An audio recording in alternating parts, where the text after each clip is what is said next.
Welcome to the OneHaas podcast. I'm your host, Sean Lee. OneHaas is a Berkeley Haas podcast production by alumni for alumni. Today, we're joined by Manish Chandra of the Evening MBA class of 95. And to give our listeners some context, Manish was scheduled to speak at our annual alumni conference on April 25th. However, due to COVID-19, the conference has been moved online. But the silver lining is that we get to have him on the show today in our inaugural episode of the Alumni Podcast. Manish is the founder and CEO of Poshmark, a leading social commerce platform for the next generation of retailers and shoppers. Prior to Poshmark, Manish founded Kaboodle, the first social shopping company, which was acquired by Hearst Corporation in 2007. Before Kaboodle, he held executive positions at Versant, Versata, and Sybase. Manish received his bachelor's from the engineering school IIT Kanpur in India, his master's from UT Austin, and an MBA from our very own Haas School of Business.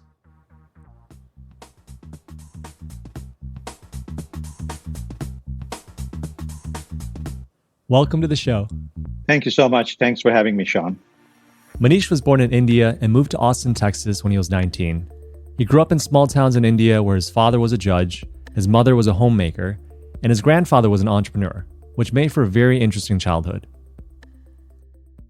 I used to roam around in the shops in Delhi growing up. And so I was exposed to sort of shopping and entrepreneurship, even from the childhood days. When I came here, I was more focused on technology. And sort of that's where I started my schooling. I see. And, just walk us a little bit more through what you did before Haas, exactly what you did in tech. Sure. So my first job was as a software programmer building database software for Intel. That was back in 1989. I arrived in Silicon Valley. That was my very first job. Within a year, I realized that Intel is going to move away from building database software. They're going to buy databases. And they were looking at companies like Oracle and Sybase. And so I wanted to work for one of these companies. I didn't want to work for someone who was buying database. I want to be in the database software business. So I interviewed and got a job at Sybase. And right before I was about to transition from Intel to Sybase, I got a call from recruiter, which is, I think, pretty relevant for these times. And the recruiter said that, we've just laid off 10 to 15% of the company because these are harsh times, but you still have a job if you want to come. Right. And I said, are they still paying me the same money? And she said, yes. And I said, okay. I wanted to live in Berkeley. I wanted to work for a database software company. I had no idea what a venture funded business was. I didn't know that they were living on just venture debt at that point in time. And I joined the company. It was one of the best decisions I made. It ended up creating some interesting opportunities. I was, fairly young in my career. And because they had taken out a lot of the staffing, there was just so much work to do. So I worked 17, 18 hours a day, but pretty rapidly scaled up in the company. So I went from software engineer, became an architect and started to lead people, and then became one of the chief architects in the company, all in the course of 5 years. Wow. And the recession was a 1 or 2 year recession, and then it actually bounced back and the company went public. It was sort of my first IPO in the Valley that I saw as a junior guy, helped me buy my first house in the Valley. And it started an interest in tech and early stage startups. And that whole journey became very exciting. And from there, I joined a much smaller company, started just here in Oakland, called Versata. And that was building database tools.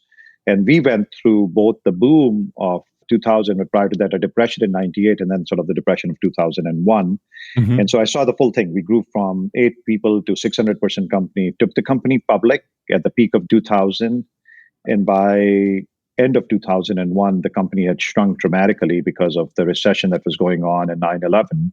And I actually had been there at the company for 7 years and decided to leave right before the 9/11 tragedy. And then when 9/11 happened, there was almost no jobs in the Valley. There was zero jobs. And even a job you would get, it was very hard to understand whether it was stable or not.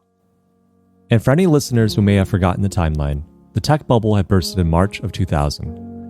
And then the 9/11 tragedy happened 60 months later in September of 2001. What's interesting in Manish's story is that he learned very quickly to be scrappy and adaptable in these difficult times.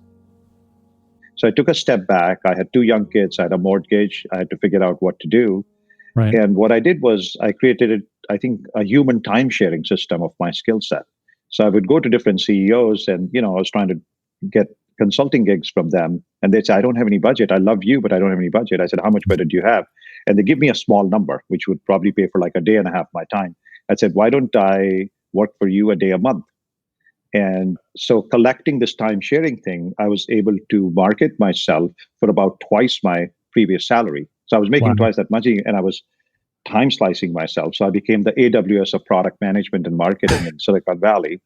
I was working with about a dozen or so companies. And one of the companies I was working with, the chief operating officer came to me and said, hey, you're working with all of these startups.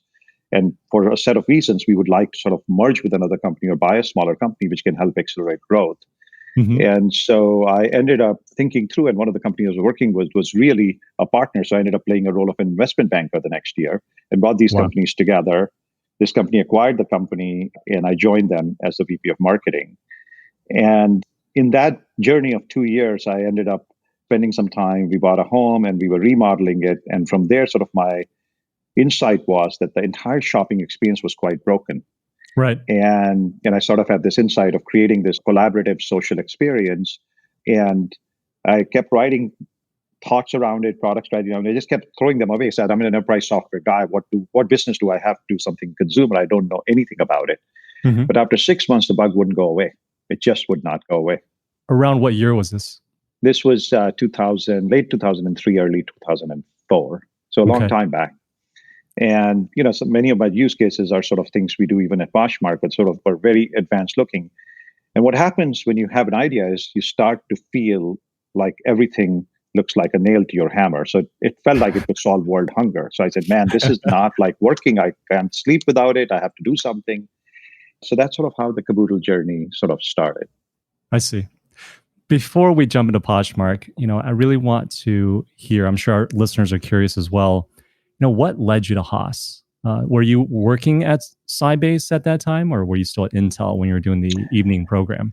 So I was actually at Sybase. So I was just had just joined Sybase in '92, and I just really wanted to get a purview of the business. So I felt like I was spent a lot of time studying technology, and I wanted to do a business. My wife was very supportive, and I just said, let me do this. And it turned out to be a fairly long journey. The part-time program is not an easy journey. It takes about 4 years from the time you do the prereqs to all of these things. I'm not sure exactly how it's structured now, but that time it took 4 years.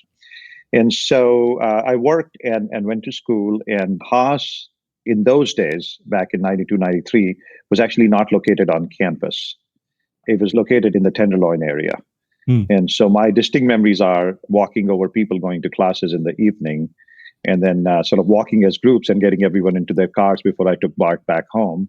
Wow. And only in the last year did we move to the main campus because the building got constructed and we sort of were there. And so we kind of were the early students in that building. In Chite Hall. Yeah. And when I came to school, Chew Hall just opened. So it's... wow. Yeah, I felt very lucky as well. We take a pause here to hear about Kaboodle, the company Manish sold to Hearst Corporation in 2007. This was sort of Manish's birth as an entrepreneur. At the time, Kaboodle was changing the landscape of online shopping by connecting people with similar tastes and tying together the entire shopping process from product discovery to purchase. To give our listeners a sense of Manish's foresight in this industry and how quickly Kaboodle grew, it started around 2004-2005, and by 2006, when Manish's team launched the public beta, the site already had more than 2 million unique visitors per month. So the Kaboodle journey I was talking about started in 2004, 2005. And what we did was going from enterprise software to consumer software. And I had to change my entire mindset from enterprise to consumer, because I was going from a business which was all about productivity, efficiency, sort of refinement and improvement and very defined customers who you could have a conversation with, to something that was built from an emotional perspective where people had to connect at a deeper level and sort of engage. Still had productivity characteristics, but it was a lot different. And the way I kind of approached that was I formed a small group of people who could bring me the knowledge from these areas, whether it was how to process web technology and web pages, or people who could bring consumer insights, etc. And these were sort of more people that I brought in and ultimately became part of my team. And then the second group I did was surround myself with experts. So these are people who knew consumer internet, people like Reid Hoffman, founder of LinkedIn, James Career, who's, runs NFX, etc. And so that allowed me to draw wisdom from these two groups of people. And some of them became investors and advisors as I started Kaboodle. That's sort of my general approach is, when I come up with an idea and kind of come up with the things, I want to surround myself with the best people, whether they are people who are my co-founders or people who end up just joining the team or people who are becoming advisors and investors. And so Kaboodle ultimately grew, but this was early days of internet. And in 2007 got acquired by Hearst, who came knocking on the door. And we had partnerships with Condé Nast, and we were basically becoming social shopping, but kind of like more like a magazine. So it was more content. Think of it as the modern day version of Kaboodle would be Pinterest, right? And so it was something where you could collect information, you visually shop, etc. But the actual transaction would happen at the target site. So you'd click through and go to like Nordstrom or what have you. And what we saw in the last sort of year or so when I was with Kaboodle is a lot of people wanted to do the transaction on Kaboodle. And so we tried to create some transactional experience, and then people were posting links to their listings on Craigslist and stuff. And it became an enthusiastic community of a couple of million, primarily women. We had some men as well.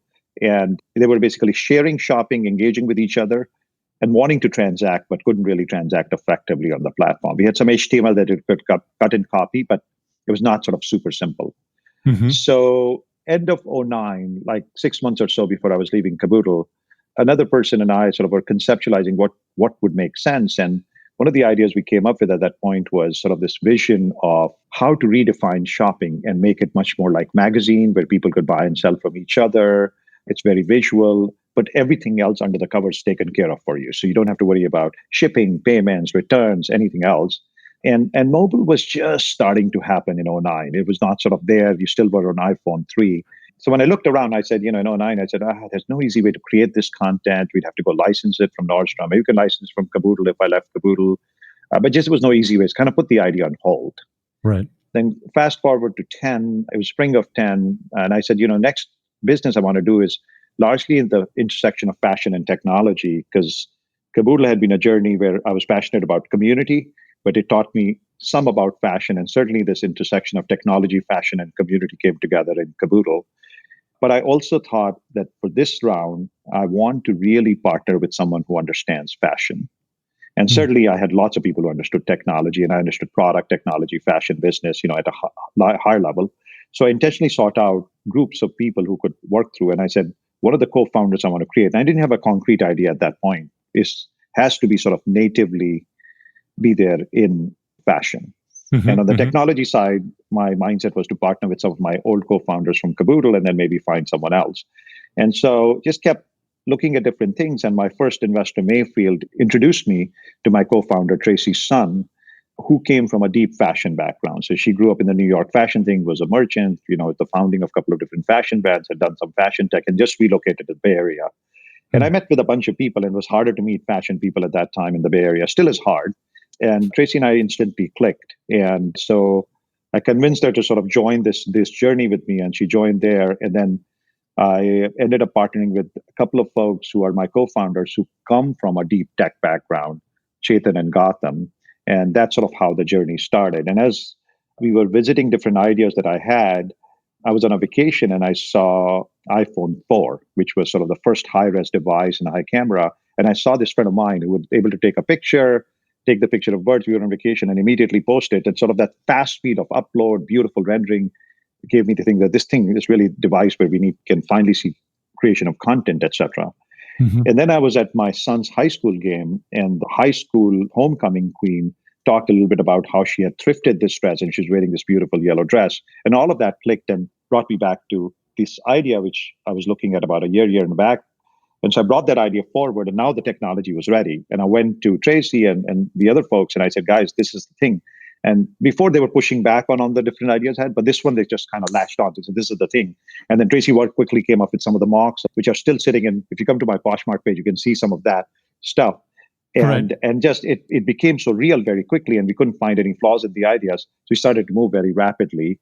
And that's sort of how Poshmark came to be in its early days. What were some of the memorable challenges that you face in these early days? And I ask that because, you make it sound easy, but from the get-go, you built a two-sided marketplace, right? Well, so there were several bets we made. I was pretty enamored that mobile is the future back in 2010. And I said, we're going to bet 100% on mobile. I know it felt like forever ago, but at that time in 2009, the iPhone had only been around for 2 years. And in 2008, only 11.6 million units were sold worldwide and 20 million in 2009. Today, there are 3.5 billion smartphone users in the world, making up 45% of the world's population. I just knew that this is the thing. And I was also enamored at that time. There's a little app called Instagram that had just launched. I was like totally fascinated with it back in August, September. It just sort of launched. And it kind of showed the way for some of the work that we were going to do. And it kind of showed how you could do it. So for 6 months, actually, I gave up my computer. I said, I'm going to only live on an iPhone and an iPad. It was very hard to do. But it proved to me that the world is going to get there because I could do banking, I could do everything. The only thing I couldn't do was Microsoft Excel, but I could do almost everything else on those two devices. And so that was the first big bet we made. The second bet we made was we wanted to keep the entire shipping architecture simple. And if you look at our very first deck, it basically talks about this flat shipping system that we created, which is the foundation of Poshmark. And we had a lot of debate. Tracy and I kind of went back and forth. We researched, and Tracy literally got I think 8 or 10 different items and weighed them to figure out what would be the average weight of different fashion items. Because my thesis was, if you think of a girl and she wakes up and she wants to sell a dress, she doesn't want to go find a weighing scale, put in a weighing scale and figure out how much will it cost me to weigh. She just wanted to ship it, right? And so that had to be provided for her. And then the third thing, which was there in sort of the whole thing was, I was, of course, very passionate about community. So I wanted it to be very social experience because I felt fashion can't scale without social experience. And so the whole premise of it was a social shopping experience. And that took some debate because some of the concepts we were creating there were very far advanced. So that was sort of the whole idea. And one of the ways we were going to market the product initially was to do something called 5 at 5. The idea was to get women to bring in their 5 items from their closet at 5 o'clock. And then we would teach them how to list, right? And we did a couple of these events. And in fact, this was so early in the evolution of mobile that most people didn't have a phone. Wow. So we actually ended up buying 100 iPod videos, which was the predecessor to iPhone, and incredibly inexpensive at that time compared to iPhone, which was so expensive, and ended up giving that to some of the beta testers, which we never got back, but it became a gift to them so they could actually create content because most of them didn't have the phones to do that. And then as we were doing it, what we saw was that these live events were very powerful. And then I was looking at an application and sort of synthesized it. One of the things I like to do is synthesize different things and create something new from it. And so I synthesized those concepts and came up with this idea of virtual Posh Party. And these were live events where people could list in real time and look at real time. And by that time, we had another member of our team, Leanne, who heads up our community team, join the journey. So I turned to Leanne and Tracy and I said, guys, I want to try to host these virtual Posh Parties.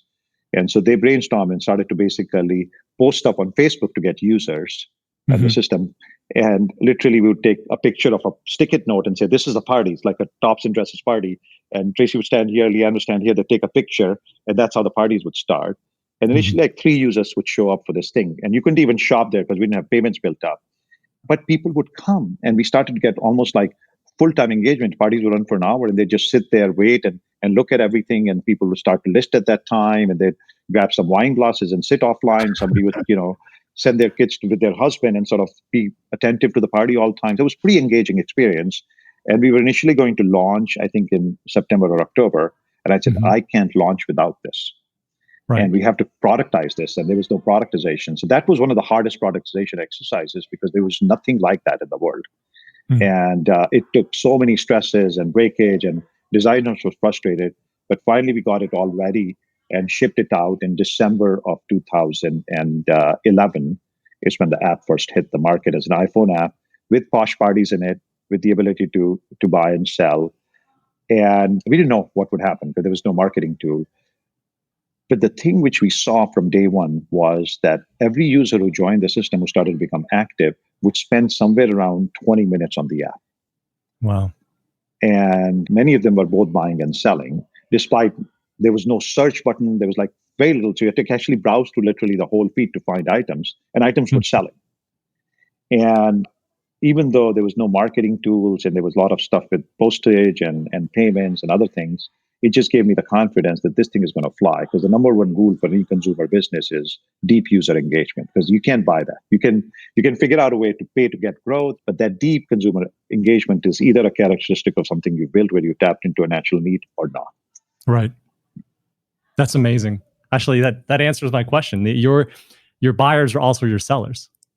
There's a huge overlap. That's beautiful. So the company's been around for over a decade now. It's definitely seen a lot of ups and downs, I imagine, in the economy. How do you manage stress and uncertainty as a business leader? I think there's a few things. I think one is just being sort of seeing the world. There's sort of a wisdom to know that this too shall pass, and there's a way to sort of get through it. And there is stress, and sometimes you can sort of reduce stress, and sometimes you have to just manage and acknowledge that there's stress. Like for example, these present times is intensely stressful, right? So just being aware of the circumstance and sort of knowing that this thing is not unique to you, it's sort of happening at different points in different people's phases. Second thing is, finding some time to do something physical, whether it's exercise or meditation. I've been a meditator since high school. And then the third thing is, of course, family, which is, sort of connects you and always brings joy. And so those are the three things that you use. At the same time, I think your support system is there. I mean, nobody creates anything there. The reason you have co-founders is that they become your points of support. My co-founders in both the companies have been amazing points of support at various points in the journey. You have advisors and mentors that you can turn to for advice, that can give you some perspective. And there have been many advisors and mentors in my journey who've been amazing. And then I think you have to just sort of sometimes just, grind through it. There are days that there is nothing. And I remember one time in Poshmark's journey where it was extremely sort of stressful time, and I just didn't know who could even understand my situation, because it was the best of times and it was the worst of times. And I remember just walking around the building and just having a good cry myself, because I just didn't know what to do. It was that frustrating.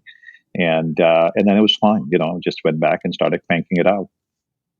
Thank you so much for sharing that. I think I personally needed to hear that. Going through my journey with this the podcasting business. It's definitely crazy times. These are probably the most intense times I have seen in my life. And I certainly have seen a lot of intense times. So hang in there. Did you always know you want to become an entrepreneur? I didn't, but I've had these instincts in my thing. So the word entrepreneur was not the thing which was appealing to me. It was more like I'm an ideas guy. So thinking about how do you turn ideas into reality. So there was a couple of things I knew. So for example, when I was growing up in my neighborhood, we used to sort of connect with neighbors, and I used to move around every 2-3 years. So I had to find new friends and connect with them. And one of the things I figured out, I think it was in middle school or high school, I was there in a new town, and just to kind of get to know people, I started this little newsletter where I would talk about each person in each of the kids in the community. It was kind of like a little mini People magazine, and it became really popular. And I was able to charge like 25 pesos. But I didn't think of it as an entrepreneurship. I think of it as a way to connect with humanity and people. And I think it's sort of the same way I think about Poshmark is how do you connect with community? How do you build something that's helpful to people? And that turns into entrepreneurship and business in some ways. Well, that goes into what you were slated to talk about, right, at the alumni conference on the subject of pioneering social shopping by focusing on people. Can you share with us some of the highlights or key takeaways of your speech? If you think of retail, if you step back and look at retail and take not a 5-10 year horizon, but take a 30 to 50 year horizon, retail used to be the neighborhood store, right? Retail used to be where you walk into the neighborhood store, and Tom, who was running the hardware store, would sort of know that you're building a backyard deck. And sort of as you walked in, he would say, "Hey, here's a little hammer, Manish. And I just got this from Germany. It'd be perfect for you." And you might buy it or not buy it. But there was sort of this very personalized merchandising, social interactions, and a high touch sort of way of buying and selling, because every store had a human being. Or you would walk into a boutique and they would say, "Hey, Manish, here's a suit for you. I know you're going to your brother's wedding, and it's just perfect for you." And you sort of walk in there. And that sort of whole merchandising, clienteling, humans was called social, but nobody thought of it as social. It was just community. You supported your local community. It was life. It was exactly the way retail should be. Retail is life. And we're all missing it right now in this world of COVID. But we can provide you online on Poshmark. But you sort of go to the next generation, and stores became bigger and bigger and less personal, and became more and more about product and mass product merchandising. People started to serve you from store. You just go pick up everything, and soon people really disappeared. And now today you don't have to pick up the product or talk to anybody. You just kind of scan the product and walk out. And then came e-commerce, and e-commerce was even less personal. So you sort of put the product up, and products were sort of merchandise, it's catalog, Mhm. product pricing, price discounting, some algorithms, personalizing, etc. What social shopping does, it brings the beauty of that local shops and the local retail experience online, while at the same time preserving the scalability, the discoverability, the smoothness, the ease of use of online together. So you get the best of both worlds. And it's sort of, to me, the social shop is the shop of the next generation. And that's what Poshmark is doing. It's really taking retail into the next thing. And at the same time, what social shopping is doing is bringing the world of what I would say is local communities, conservation, frugality, and beautiful merchandising and discovery. So we're empowering resellers who can resell stuff from their closet, resell stuff that they source to be eco-conscious and thrift and not let anything go to waste, and Mhm. empowering local boutiques and designers and sellers, or even the bigger sellers and bigger brands out there as their local stores become sort of more vulnerable, which nobody could have thought that this crisis would make every store in the world simultaneously vulnerable, allow them to create that same human high touch branded experience in an online world. So this marketplace becomes sort of in some ways a very social mall, but it's a mall Right. which is very democratic as well because anybody can participate in it. And we take care of all of the plumbing so you can focus on clienteling and interacting with your customers. And that's how the beauty is created in Poshmark. That's amazing. When I launched my e-commerce business, this was around 10 years ago as well. I was wondering like who's going to solve this problem of social shopping, because when you go to the mall, it is a very social experience, right? And e-commerce is taking that away. But little did I know, Poshmark was already on top of that. Yeah, we've been sort of, this vision has been there in my mind since I got the insight in Kaboodle, but we've been innovating. And so most recently, one of the things we've launched on the platform and we'll be launching is we're bringing photos and videos together. So, because where you see the formats moving is you've got photos, you've got videos, you've got styling where people want to have that conversation. So it's a program where we sort of every year or so innovated and kind of added, because social is not a static experience. It's really dynamic. And it boils down to the state of technology, state of customer acceptance, and the pieces. You could build these features 3 years back and they wouldn't be accepted. Just like, if you look at the rise of online video or podcast, for example, right? If you think Right. about what we are doing right now, I mean, how much time do we spend listening to podcasts now? And the format has been around for a long time, but just the right kind of consumption, technology, distribution, ease of usage, maybe even these headphones we are using, and stuff like that. It's a very powerful sort of system. So social shopping itself has, I think, been coming of age. And I think, fortunate for online retail, I think social shopping is going to just really explode because we're all becoming sort of virtual in a weird kind of way in this new age. Hmm.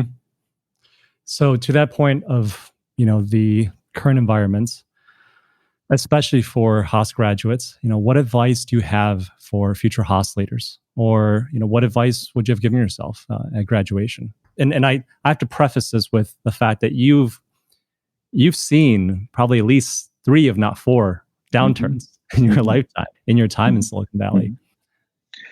I think, everything that happens to us is a blessing, even though sometimes it feels like a curse, right? So a little bit of it is a perspective. I think graduating in these insane times is very difficult. So much is being canceled. So, jobs are sort of suddenly evaporated.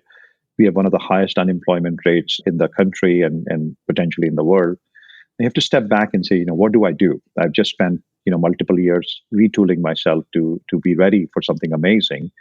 And I think the word I use is adaptable. And you have to have an adaptable mindset because circumstances and as the proverbial cheese moves around. And so the question is, there's 2 different ways to think about it. And that's how we even think about our business. What's my short-term strategy? And short-term strategy and long-term strategy are slightly different. Short-term strategy is, how do I survive in this thing? What do I do? And as I Mhm. said, for me to survive back in 2002, I had to time slice myself. If I'd been following a standard paradigm of looking for a job, I'd have been unemployed for 6 months. And I Right. was employed in small pieces with 20 people. So think about how you redefine yourself to survive for the short term. It doesn't change your long term. You're still a Haas graduate. You're going to get amazing opportunities, but you have to kind of think through short term. And that's adaptability. The second thing is, what do these circumstances create, which is a unique and once in a lifetime opportunity? And that calls into sort of understanding where the world is going. And that takes a little bit of an open mindedness to sort of observe what's happening. Like to me, And I'm talking to this amazing technology and platform called Squadcast. I'm very curious as to how it's working. And I think being curious about what's happening is super important because each of them may give you something and you can synthesize to create something else. So I think there's going to be opportunities. And one of the things that, some of my mentors have shared with me, and it's my perspective as well, is people essentially don't change at a fundamental needs level. We still want to grow up. We want to eat food. We want to connect with each other. We want to wear clothes of some kind. We want to get married. We want to have kids. We want to sort of connect. We want to succeed. We want to buy something. We want to live good. We want to sort of do things. And what they are changes. What it was maybe 1,000 years back change, 100 years back change. What's going to happen in the next 20 years will change. But that fundamental cycle of life continues in whatever form. And in that are massive opportunities for revolution and transformation. And the world is infinite source of prosperity. So if you change your mind from thinking that the current circumstances are a curse and repivot to thinking that current circumstances are a blessing and focus on what you want as opposed to what you don't have, chances are you'll create a beautiful life for yourself. To end the podcast on a lighter note, we like to do this lightning round of Q&A. So this is just quick and dirty. What's a favorite book, article, or digital content that you've consumed lately? My favorite book of all times is Alchemist by Paulo Coelho. Yes. The latest article I read is actually a set of insight. I think it's called Asymptotic Intent or Asymptotic Curve by Eugene Wei, who was one of the earlier data scientists at Amazon. What's your favorite stress relieving activity? You might have already mentioned this. Meditation? It's meditation. It's definitely meditation. I also love listening to new music. So, for example, Fridays I usually, go on Spotify and listen and get some new music and download. And I'm always sort of listening to new artists and new music. So that's also fun for me. That's actually my next question is, do you have a favorite band or genre of music? It keeps evolving. I'm sort of very open to it. Right now, I would say on the pop side, I'm very fascinated with Billie Eilish, in terms of sort of what she's bringing to the table. In terms of old school, one of my favorite artists from my sort of youth is U2. And, especially their songs with The Streets Have No Name. And lastly, the Haas defining leadership principle that resonates the strongest with you of the four. I think the thing that appeals to me the most is beyond yourself. And that's really about bringing and thinking about the world as a whole and a community as a whole, and really thinking about not just what is in it for me, but what is in it for all of us. And I think particularly in these times where we're faced with this massive health crisis, I think we have to think beyond sort of what we are and how the whole can benefit from what we are trying to do. And it's really, really important for us to keep in mind, especially as we come out of a class like an MBA class. It's been a real pleasure. Thank you so much, Manish. Thank you, Sean. Thanks so much.